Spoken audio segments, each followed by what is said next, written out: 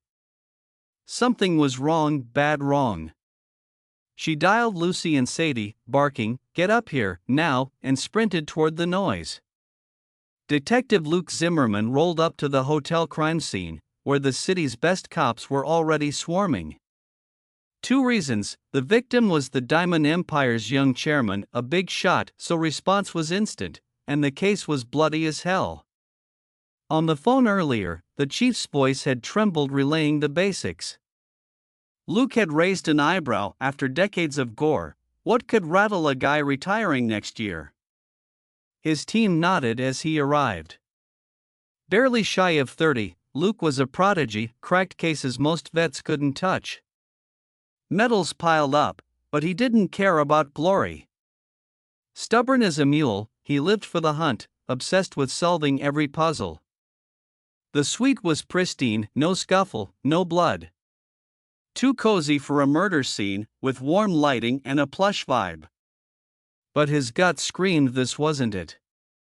He pushed into the bathroom, where the real action was.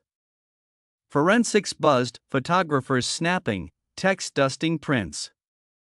The bellhop who'd found it sat outside on a couch, shaking, mute as a statue.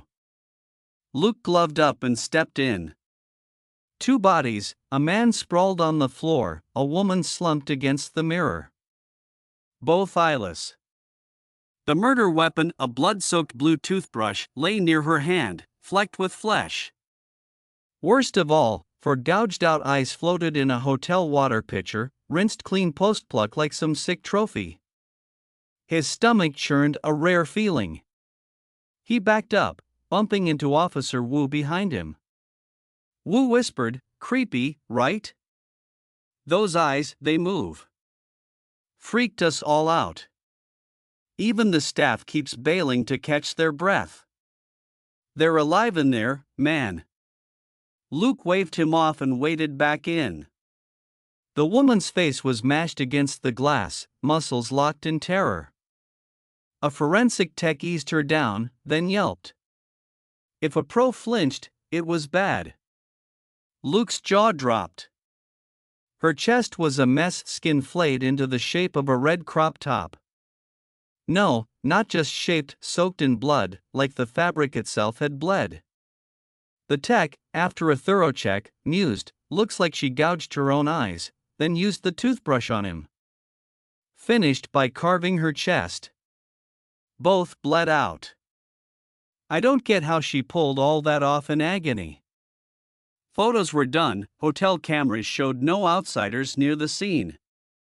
Self-inflicted, the tech concluded, case closed. Luke was about to call it when a woman barreled into him, panicked. He caught her, staring into tear-streaked, striking eyes. "Is it true?" she gasped, voice trembling. "A murder up here? Was it Riley Lamb?" He steadied her. She knew the victim. 2 more voices shouted behind her. "Tara, slow down. You ditched the elevator and ran up alone? Did you ask? Is it Riley?" 3 women, decked out in killer outfits.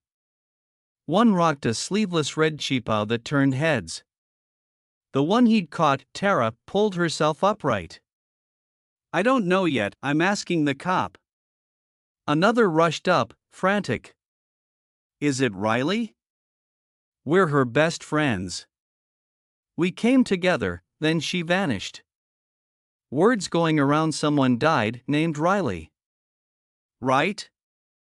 Their rapid-fire questions hit him like a wave. Their faces hinted they'd half expected this nightmare. Tara softened her tone. "Just tell us, is Riley okay?"